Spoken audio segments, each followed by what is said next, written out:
Акылбек Сөнбекович, консолидированный бюджет деп 503 миллиард алып келип атасыз, 120 миллиардка өсүш деп атасыз.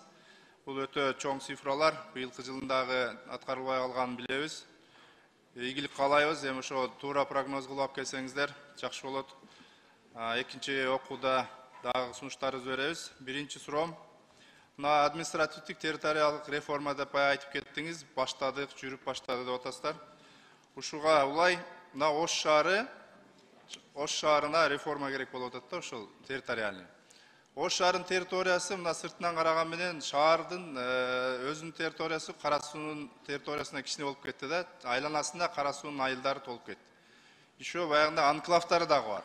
Өтө тартыш маселелер жаралып атат. Мисалы, маршрутка сен Кара суу районунун айыл экенсиң деп, шаардын ортосуна барбай койгон жерлер бар. Ошол эле учурда шаардын службаларын колдонуп атышат Кара суу районунун. Ушул убакыт келди да, бул инвестициялык климатка да жакшы болот эле. Ушул Ош шаарынын территориясын чоңойтуу боюнча өзүңүз бир жакшы бир комиссия түзөсүзбү, ЖАТРдин эң алдыңкы түптөн кийин Ош шаарынын койсоңуз жакшы болот эле. Айланасында азыр 1 миллионго жакын калк жашап атат. 1 миллион калкы бар Ош шаары десе, инвесторлор да көп келмек да. Ошону эске алып жооп берип койсоңуз. Биз даярбыз. Бишкек шаарынын 2 миллионго чейин өсөт деп жакынкы 10 жылдын ичинде ген планын түзгөнгө тапшырма бергенбиз. Ош шаары дагы 1 миллион кишиден кем эмес болуш керек деген таризде иштеп атабыз. Ошол боюнча өзүңүз жакшы ишти баштасаңыз, бул өтө күндүн эң орчундуу маселеси. Экинчи суроо, биринчи байлык ден соолук дейт. Бүгүнкү күндө жүрөк кан тамыры менен ооруган биздин жарандарыбыз өтө көп. Эң биринчи орунда турат. Биздин 7 миллион калкка бир жылда 7000 операция жасалыш керек экен статистика боюнча. Бүгүнкү күндө болгону 1000ге жакын гана ушу частниктерди кошкондо операция жасалат экен. 6000 адамга жасалбай эле ушул кыйналып өлүп кетип атат деген сөз да.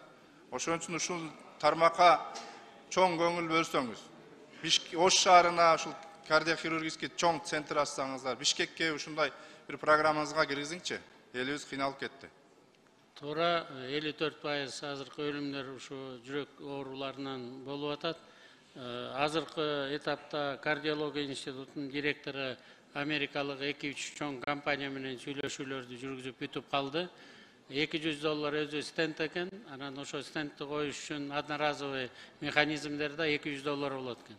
Кыргызстанга $400 менен алып келсек, болчу да экен да. Анан жылына сиз айткандай 6000 эмес, бизге 10.000ден операция керек болуп атат.